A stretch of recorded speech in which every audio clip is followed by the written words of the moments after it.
이른 아침 알람이 울리는 순간부터 당신은 이미 피곤합니다. 몸이 피곤한 게 아닙니다. 아직 출근도 안 했는데 머릿속이 벌써 그 공간을 떠올리고 있는 거죠. 탕비실 앞에서 나누는 나지막한 웃음소리, 회의실 창문 너머로 보이는 알 수 없는 눈빛들, 그리고 어제 분명히 웃으며 인사했던 그 사람이 오늘은 묘하게 시선을 피하는 것 같은 그 불안한 느낌. 여러분 이거 딱 아시죠? 사무실이 참 이상한 곳입니다.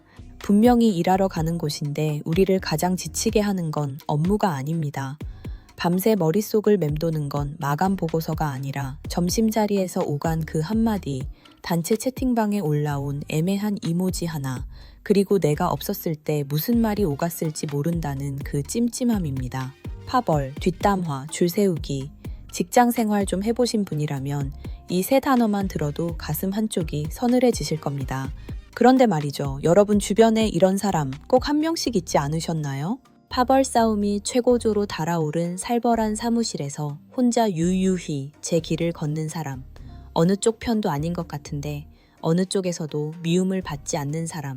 존재감은 분명히 있는데 공격 대상이 되지는 않는 그 기묘한 사람. 도대체 저 사람은 어떻게 저러는 걸까 생각해 보신 적 있으세요? 오늘 어른의 교양살롱에서는 바로 그 비밀을 파헤칩니다. 그냥 무시하세요. 착하게 지내면 돼요. 같은 뻔한 조언은 없습니다. 인간의 본성과 군중 심리라는 날카로운 도구로 사내 정치의 구조 자체를 해부하고 그 구조를 이해한 사람만이 쓸 수 있는 진짜 전략을 드리겠습니다. 저는 그걸 전략적 투명인간이라고 부릅니다. 끝까지 들으시면 내일 아침 출근길이 진짜로 달라질 겁니다. 먼저 우리를 이 지옥으로 밀어넣는 파벌이라는 놈의 정체부터 제대로 봐야 합니다.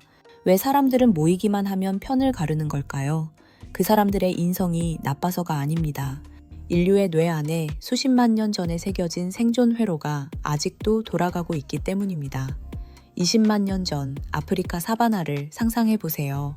혼자 떨어진 인간은 사자의 밥입니다. 무리 안에서 누가 내 편이고 누가 배신자인지를 끊임없이 파악하는 건 생사의 문제였습니다.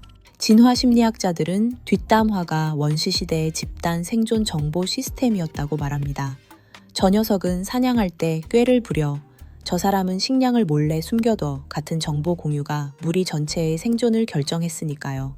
문제는 현대 사무실이 사바나가 아니라는 겁니다. 하지만 우리 뇌는 여전히 그 낡은 회로를 돌리고 있습니다. 사회심리학의 거장 구스타브 르봉은 1895년에 이미 경고했습니다. 군중 속에 포함된 개인은 자신의 지적 능력을 잃고 오직 집단의 감정에만 휩쓸린다. 130년 전 말인데 지금 우리 사무실을 딱 묘사하고 있지 않습니까? 파벌에 매몰된 사람들에게 논리로 설득하려 드는 건 화염방사기 앞에서 우산을 드는 것과 같습니다. 그들은 지금 이성이 아니라 본능으로 움직이고 있으니까요. 그런데 여기서 많은 분이 빠지는 가장 치명적인 함정이 있습니다. 바로 어설픈 중립입니다. 나는 정치질 안 할 거야. 그냥 중간만 갈 거야. 충분히 합리적인 선택처럼 보이죠. 하지만 파벌 싸움이 불붙은 조직에서 어설픈 중립은 폭풍우가 몰아치는 바다 한가운데에 뗏목 하나 띄워놓고 가만히 있는 것과 같습니다. 양쪽 진영 모두가 여러분을 잠재적 위협으로 인식하거든요. 쟤는 왜 우리 편에 안 서지? 혹시 저쪽이랑 손잡은 거 아냐? 아무것도 안 했는데 적이 2배로 늘어나는 아이러니입니다. 그렇다면 진짜 답은 뭘까요? 이제부터가 본 게임입니다. 전략적 투명인간이란 구석에 숨어서 존재를 지우라는 게 아닙니다. 상대의 시야에는 분명히 존재하되 그들의 정치적 레이더에는 포착되지 않는 스텔스 기술입니다. 하늘을 날고 있지만 적의 레이더 화면에는 아무것도 잡히지 않는 스텔스 전투기처럼요. 이 전략은 3가지 단계로 나뉩니다. 첫 번째, 정보의 비대칭성을 이용하라. 사무실의 뒷담화는 거대한 정보 시장입니다. 누군가 슬쩍 다가와 야, 김대리 이번에 완전 사고 쳤다는 거 들었어? 라고 묻는다면 그건 단순한 잡담이 아닙니다. 당신의 정보를 팔라는 거래 제안이에요. 이 순간 대부분의 사람이 반사적으로 반응합니다. 아, 진짜요? 어쩐지 그럴 줄 알았어. 3초도 안 걸렸죠. 하지만 그 3초가 여러분 목에 밧줄을 거는 순간입니다. 방금 내뱉은 그 말은 5분 뒤에 누가 그러는데 김대리 평소 행실이 나빴대로 둔갑해 사무실을 떠돌 겁니다. 출처는 이미 지워진 채로요. 전략적 투명인간은 이 상황에서 질문의 마법을 씁니다. 미끼를 던졌을 때 절대 물지 마세요. 대신 이렇게 되물으세요. 와, 그런 일이 있었어요? 저는 처음 듣는데 좀 더 자세히 얘기해 줄 수 있어요? 나는 아무 정보도 주지 않았고 상대의 말하고 싶은 욕구는 채워줬으며 상황 파악에 필요한 정보는 오히려 내가 얻었습니다. 입은 닫고 귀만 열었을 뿐인데 상대는 나를 좋은 대화 상대로 기억하고 나는 정치적 리스크 제로로 정보까지 챙기는 겁니다. 두 번째, 업무적 권위라는 방패를 세워라. 파벌 주동자들이 가장 손쉽게 공격하는 대상은 일은 적당히 하면서 관계에 목매는 사람입니다. 반대로 그들이 가장 건드리기 꺼려하는 대상은 대체 불가능한 성과를 내면서 사적인 틈을 주지 않는 사람이죠. 서울이 왜 난공불락의 도시였는지 아세요? 성벽이 높아서가 아닙니다. 북한산이 병풍처럼 막고 한강이 해자 역할을 하며 도심이 콘크리트 숲으로 뒤덮여 층층이 장벽이 존재하기 때문입니다. 업무 능력이 바로 그런 지형지물이 되어야 합니다. 근데 그 사람 일 하나는 진짜 깔끔하잖아 라는 말이 나오는 순간 그 비난은 절반의 설득력을 잃습니다. 핵심 키워드는 건조함입니다. 업무에서는 누구보다 열정적이고 날카롭게, 그 외의 영역에서는 사막처럼 건조하게. 파벌들이 점심자리에서 누군가를 씹고 뜯을 때 여러분은 조용히 이어폰을 끼고 산책을 나가세요. 저 사람은 원래 자기 시간이 중요한 사람이야 라는 이미지가 굳어지면 어느 순간 사람들은 여러분을 정치적 게임판에서 빼버립니다. 세 번째, 관점 전환의 화법을 익혀라. 아무리 철저히 방어해도 집요한 사람들은 있습니다. 점심자리에서 동료가 눈을 빛내며 묻죠. 야, 너는 이번 팀장님 결정 어떻게 생각해? 말도 안 되지 않아? 이 질문을 해볼까요? 예스라고 하면 팀장 반대파, 노라고 하면 팀장 앞잡이, 모르겠다고 하면 기회주의자. 세 갈래 길처럼 보이지만 전부 절벽으로 이어져 있습니다. 네 번째 길은 없을까요? 있습니다. 길 자체를 바꿔버리는 겁니다. 팀장님 결정이요? 저는 그것보다 이 결정이 이번 분기 우리 팀 성과에 어떤 영향을 줄지가 더 걱정되던데요. 그 부분은 어떻게 보세요?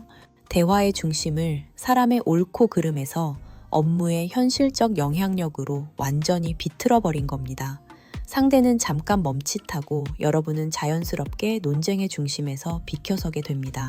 이런 화법을 두세 번 반복하면 사람들은 깨닫습니다.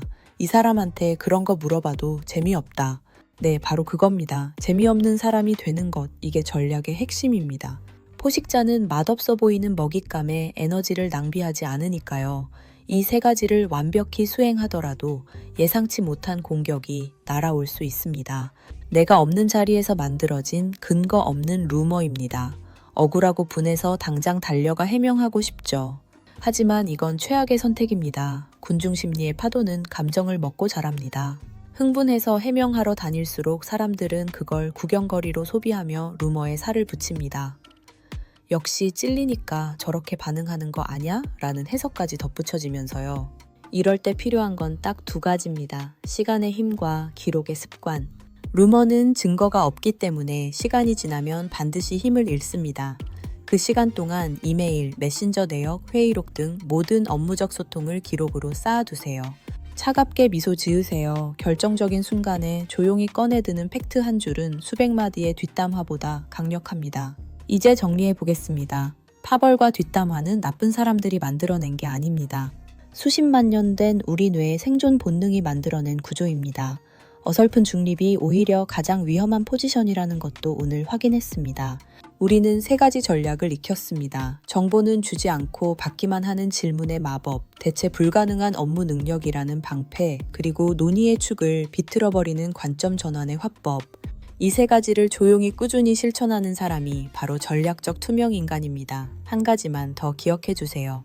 루머는 가장 시끄럽게 떠드는 사람의 편이 아닙니다. 가장 긴 시간 동안 흔들리지 않은 사람의 편입니다. 자, 상상해 보세요. 몇 년 뒤 여러분을 괴롭히던 파벌의 주동자들은 자기들끼리의 싸움에 지쳐 스스로 무너지거나 조용히 자리를 떠났습니다. 하지만 묵묵히 실력을 쌓고 기록을 남기고 감정 소모 없이 버텨온 여러분은 조직의 신뢰를 한 몸에 받는 핵심 인재로 서 있습니다. 그때 여러분은 조용히 웃으며 스스로에게 말해줄 수 있을 겁니다. 잘 버텼다. 네가 옳았어. 직장 생활 쉽지 않습니다. 하지만 여러분은 생각보다 훨씬 강하고 영리한 사람입니다. 지금 사내 정치 때문에 소갈이 하시는 분이 있다면 댓글로 나누어주세요. 혼자 끙끙 앓는 것보다 한 줄 털어놓는 것만으로도 마음의 짐은 훨씬 가벼워집니다. 어른의 교양살롱은 언제나 여러분의 편입니다. 내일 아침 동료가 다가와 그 소식 들었어? 라고 물어온다면 기억하세요. 아니요, 저는 처음 듣는데요. 그것보다 이번 프로젝트 얘기 좀 해도 될까요? 딱 이 한 문장이면 됩니다. 여러분은 이미 알고 있습니다. 이제 실천만 남았습니다. 긴 이야기 끝까지 함께 해주셔서 감사합니다. 지금까지 어른의 교양살롱이었습니다. 감사합니다.